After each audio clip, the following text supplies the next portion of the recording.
Hello, everybody. Welcome to Laboratorio Podcast on Medellin. We have a beautiful story today about a man who's been traveling the world just providing shoes for the ones who do not have any shoes. Could you imagine someone coming to you and say, you don't have any shoes. Do you want to have a pair of new sneakers?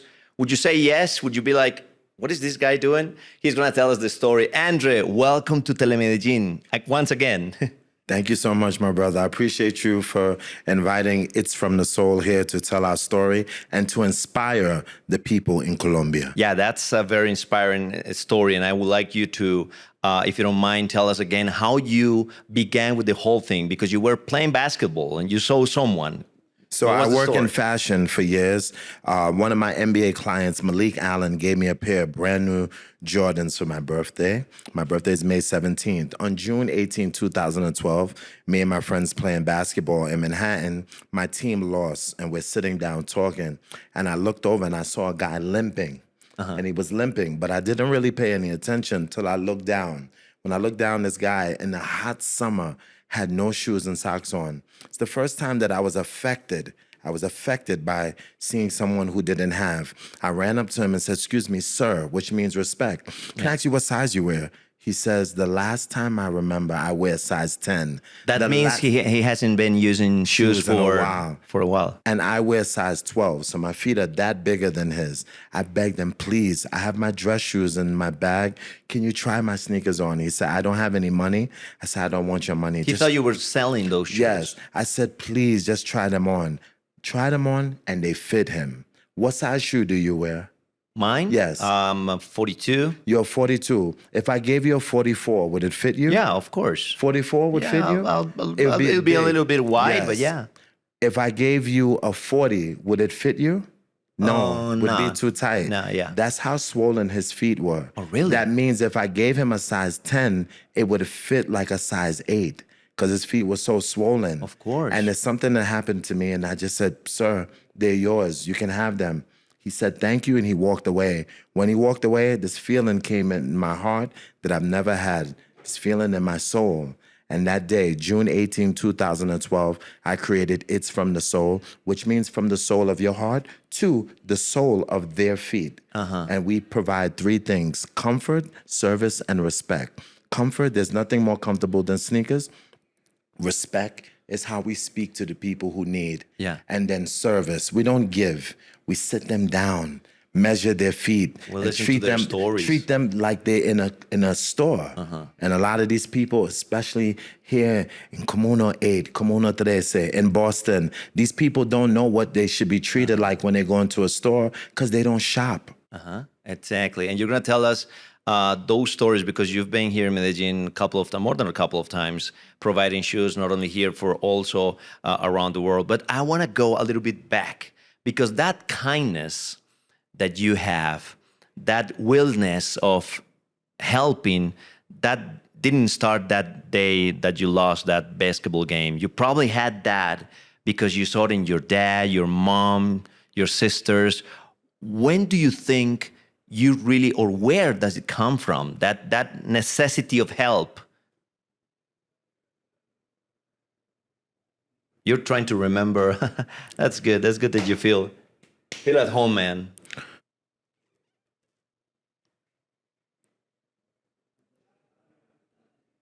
That's okay, Andrew. You can take your time. That's okay. It's just beautiful what you do, and you deserve also the credit and the respect. So when I was 16, 17, and 18 years old, my mom on Saturday afternoon, she used to make all of this food, and I used to sit at the dinner table, excited, waiting to get a nice, good plate of food. She would take the food and put it in Tupperware and then drive Sunday and go to the church and feed people who are less fortunate by herself. I got angry and mad at my mom for doing this because I said, hey, our refrigerator is not full. Why are you taking this food and going giving these people? But your family is right here. I didn't understand why she would do that. But she said, the reason why I do it is because I'm able to. Now, 30 years later, I have turned into my mom. And people do not come to me. I go to people. My foundation has been to 21 countries, Okay. 59 cities around America. And from the last time I was here to now, we have given more. We have provided more than 43,000 sneakers to babies, children, and women who need. So it did start with my mom. You know, I just didn't understand when you're young and you're teenagers and your parents or people are trying to tell you stuff, you just don't get it. But now that I'm 50 years old, it makes so much sense now. Yeah, and it's beautiful because, you know, as the Bible says, and I don't want to pretend that I read the Bible a lot, but it says that you should give things that you don't have rather than give things that you have a lot. So that's a beautiful thought that your mother had. And that's why I wanted to ask you, because I know that kindness came from a specific place. And it's beautiful that you cry, man. All men should be able to cry and express I want their feelings. I want to share a funny story with you. Yeah. My first time going to Africa, when I went to Africa, and I did with the foundation. With the foundation, and I did an interview, and I couldn't believe that I was sitting in Africa being interviewed about helping children. Then we went to a part of Africa called Dubreka in Guinea. Children and teenagers have never worn a shoe before in their life. Okay. I was on the TV show, on the biggest television show in Guinea-Conakry, crying on the show. As I walked around Africa, people stopped me and recognized me. But they didn't recognize me because I was giving shoes. They recognized me because I'm a man, I'm American, and I'm crying on TV. Okay, because this is a part of Africa. Crying is something you go to do and hide. You can't let people know that you have feelings. You can't let people know that you can be touched or you love. You have to be tough. So everywhere I went, they would go like this. You were crying on TV. I was Andre McDonald in Africa helping children. If you saw some of these children's feet and the condition of their feet, you would cry too. Oh my God. Some of their feet, that you could not believe the condition of their feet. So yes, I'm just excited to be in the place that I'm in. And I'm excited that I'm able to, there's so many things you could be known for. You could be known to be funny. You can known because you can play the guitar. You can play soccer well. But to be known for, this is the guy who helps people. Yeah, that is a beautiful thing to me. You've been traveling around the world for many, many years now. And but I think it's not just a matter of going to a country like, hey, I have a lot of sneakers for people. There you go. Maybe countries are not used to it, like, for example, the ones that you talked about in Africa. Is it easy to go to a country? Let's say Colombia. You've been here like 6 times, just giving shoes for free. I mean, not making any money out of it. Is it easy for a country like ours? Well, it's not easy. Why? Because first of all, there's still this element of getting people to believe. You're trying to tell me that you have 300 pairs of sneakers and these 10 suitcases. They're all brand new, but you write on them, you're not going to sell one. No. When I come back to this airport, all of these duffel bags will go inside of each other. If you want to, if you're not doing anything, the day that we are going to provide, you can come. You can come. But it's still hard because why? Because please forgive me, and this is no disrespect, but a lot of people, they're coming to this country for the wrong reason. I know. Yeah. And that's why we tend to be a little bit like Americans, like, oh my God, what are they doing here? Why do they come to Colombia? They're coming here for the wrong reason. And because of what the Americans are coming here and doing, now it affects me. Of course. Now I can't help people because my skin, usually people of my skin, when they come here, they're coming here for you know what. No matter what it is, you know that whatever they're coming for has nothing to do with anything positive. So based on my skin, I can't come here comfortably and help people. Also too, when I come here, I always make sure that I bring somebody from America here. Okay. Why? They have to see your country for their own eyes and not what they see on Netflix and not what they see on social media. I know. I met the government of your country and I told them you should sue Netflix. I know. You have great lawyers here. Get a lawyer team and sue Netflix. Because if you watch Netflix and you go to search and you put the word Colombia, you'll never see a man loving a woman. No, you'll never nothing see positive. you'll never see a man and woman holding their hand and a kid running to mama, papa, mwah. You'll never see that. Yeah. All you see is you already know. Yeah. I don't have to go there. But because of what some Americans are running here for, it has affected me. Now I can't come help. Don't get me wrong. When I'm here, I go to Cafe Dragon and have some food. I go to Mala and have me a night and dance and hear some music and have a little rum and coke. But my mission when I come here is to provide. I'm not here to play around. I'm not here to hang out. And I bring Americans here with me so they can see Colombia for their own eyes. And thank you very much for saying and for doing that, because the first time I met you, you told me that you also wanted to go back to America and tell, hey guys, Colombia is not what you think it is. It's a whole different thing, which is something that we have to thank you for. When I'm in New York, I still have a job. And when I hear the accent, I say, where you from? They say they're from Colombia. As soon as they say they're from Colombia, the first thing I do is I pull out the telemedicine interview that we did. Why? Because I tell them, hey, I've been to Colombia. But look, when I tell them I've been to Colombia, you know what they do? They look at me and they go, oh, okay. They look me up and down and go, okay. Because you know what they think? They don't know the reason. They think that my skin and my accent and where I'm from adds up to coming here to looking for women and looking for drugs and stuff like that. So what I do is I pull out our interview to show them what I do. And when I show them, then look at the face now. Oh. Yeah, like a superhero. Gracias. Yeah. I remember the first time coming here and we did Comuna 13, we brought 200 sneakers from a brand new baby all the way up to size 11. For free. Everybody wore them for free. We don't give. We sit them down. We sit the child down. Mama, what size does the child wear? Size 5. We measure the foot. When we measure the foot, the child wears a size 6. Oh, the mom didn't know. Mama is squeezing the foot into a 5. So I say, Mama, can I give him a 7? No, it's gonna be too big. No, Mama, he wears a 6. But let me give him a 7 so he can have some room to grow in it. That's it. It's the first, I've been to 21 countries in the world, but it's the first time that I went somewhere and we were giving the children to the sneakers and the parents were, the mama and grandmama was taking my hand and giving kisses.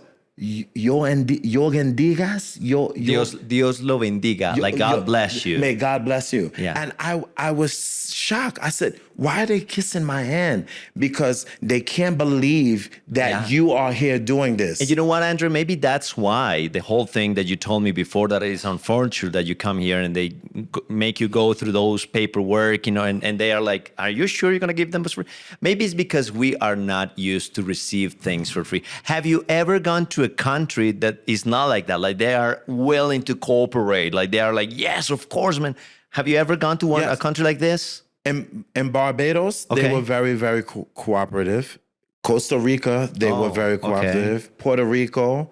We've been to so many countries. Then another thing which was amazing about coming to Colombia, the first time they had a big event for It's From the Soul. And I was going to be able to speak to the people about what I do. Then we give the sneakers. But the people who were in the crowd with their children have never saw me before. So my name is Andre McDonald. So please forgive me, but when you think of the name Andre McDonald, you may think of a lighter shade. So the most beautiful thing is especially the Mac, like the Irish kind of Mac something. My name is Irish. Oh, there you go. McDonald. So when they were expecting a blonde guy with red hair. Look, 200 children, 200 parents. Ladies and gentlemen, Andre McDonald. Yeah. So I come into the room, I wave, Negro. That's the bodyguard. Brother, Come on. you could not, I I don't speak 1% Spanish, but I speak this thing called vibe, which means I can tell the vibe. Yeah. Their faces, they don't speak English. I don't speak Spanish, but I could look But and say, you could they communicate were so somehow. surprised. Negro give tennis? No. Yes, I'm Andre McDonald. They could not, they were so shocked. And it let me know that I need to come back here more and help people. Why? As a black man, as a black American, I can change the views here of how people think of Americans. I'm only one person, but I'm gonna work as hard as I can to come back and continue to bring Americans here. Yeah, we're gonna go eat, we're gonna hear some music. Of course, and but enjoy the country. That's also we want to do. We want to have you to do that. But we're here to help the people first. After we help the people, you can do whatever you want to do. Andre, let me understand something, and maybe for the people who are wondering, not why, because you can tell that you're a very nice person that only wants to help, but how does it work? Do you have like sponsors? Yes. Or do you buy the shoes? Are you like a multi-billionaire like Bruce Wayne? I'm broke. So Nike, New Balance, Adidas, Kif, Asics. God, you have some sponsors. All of them sponsor. Google, Facebook, Apple. We are sponsored by Apple. Okay. Apple has a give back program for nonprofits, and we are on the list. Okay. So we work with Apple. We work with musicians. There's some musicians from this country who has sponsored us before. Okay, cool. I'm gonna give them J Balvin and DJ Pope have definitely sponsored It's from the Soul. Okay. We have sponsorship here in this country too, if I can say them, if you don't mind. Of course. The Somos Hotel is a major sponsor of It's from the Soul. Cafe Dragon is a major sponsor. Bella, the furniture store that Sebastian and them own, they're sponsoring us. And what I mean by sponsoring, you are our sponsor now. Yes. Why? You took your power, you took the energy that you have and the platform to say, you know what? I want to help you to let people in this country know the good news about It's from the Soul. You know, also, I have a program here, and I'm excited to speak about it. I have a program here called Narrative.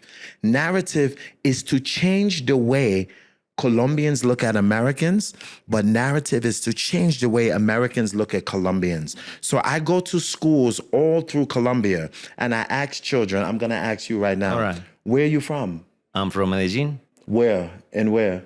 What country are you from? Colombia. No, you're not from Colombia. Am I not? Because if you were from Colombia, the narrative program is to teach people to be proud of where they're from. Okay. If you were from Colombia, you would lift your chin up. Oh, okay. And say that I am from the most wonderful country. You would lift your chin up and say Colombia and not whisper it. Because I see when I'm in America and I meet people from this country. Yeah, you're right. And I ask them, where are you from? They say, I'm from Colombia. Yeah, I say, where are you from? I'm from Colombia. I said, no, you're not. I say, yo, I'm from Colombia.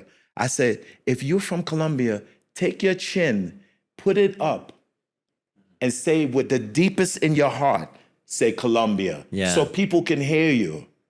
And you know what? And now our generation have like more things to be proud. Like in the 80s, like you said before, we had these issues that everybody knows, and we were kind of afraid to say that we were coming from, but not anymore. But also too, you or the generation underneath you or the two generations underneath you have nothing to do with what happened in the past. There's a new Colombia now. Yeah. And I'm not from here, but I'm teaching the children that are here to be proud. When I ask you where you from now on, when you leave this country, I'm begging you, never whisper. And always take your chin and put it up and say where you're from. So I go to schools all through Medellin and I teach children that. And it's working. Yeah. It's working. It's the new Colombia. So ask me again. Hey, brother, where you from? I am from Colombia. Yes. Sounds better. And you sound like you're proud. Yeah. You sound like I you am. sound like you enjoyed where you're You from. bet I am. But why are people from here whispering? No, you have nothing to do with the past. So we want to show the new Colombia. And this is something that you can help me with also too. I want to go to schools all through this country and teach the new generation, especially the generation who has Instagram and Twitter and TikTok and all that. We need to do a campaign called the New Colombia. Exactly. I'm not from here, but I work at a store in New York. That's a great idea, actually. I work in a store in New York, and every time the people say they're from your country, they whisper where they're from. I'm like, brother, Yeah, we're not supposed to do that. Sure. Why are you whispering where you're from? Put your chin up and say where you're from. That's a beautiful message, Andre, and that's something that everybody who's watching this should be doing from now on. And Andre, it's called narrative. Narrative. The narrative program is to change the way people in your country look at me based on my voice, my skin, and where I'm from. But also, narrative is to change the way that we outside of this country look at you. You have nothing to do with the past. Exactly. There is a new Colombia now. Thank you. That feels great. Yeah. That feels great. You make me feel great. Yes. Andre, I cannot thank you enough for what you do. And I think if there's heaven, you have like a big couch with TV and a lot of pizzas waiting for you by the time you go there. And I expect that it's 100 years from now. Thank you very much for being here. If anyone wants to participate or sponsor or just take a look of what you do, they should go to your webpage. You can go to our website, www.itsfromthesoul. And soul is SOLE, not S. No, not the soul as alma, but It's soul as from the planta soul. en pie. Please follow us on It's From the Soul Instagram. Go to It's From the Soul on Facebook. Google the word It's From the Soul. Google the word It's From the Soul and then put Colombia after it, and all of the interviews, all of the TV channels, all of the things that we have done in this country will show. I want to thank you again for giving me this platform just to say what I do around the world and especially here. But remember, there's a new Colombia and you're responsible for this new Colombia. When you say even if you have a conversation and you say Colombia, from now on, your chin should never be down. You cannot say the country that you're from or this country without your chin up. There should be a new rule, and me and you are going to put this campaign together. Yeah, we will. Okay. Will. Thank you very much, Andre, and thank you very much for being here at Telemedellin Podcast. We'll see you next time.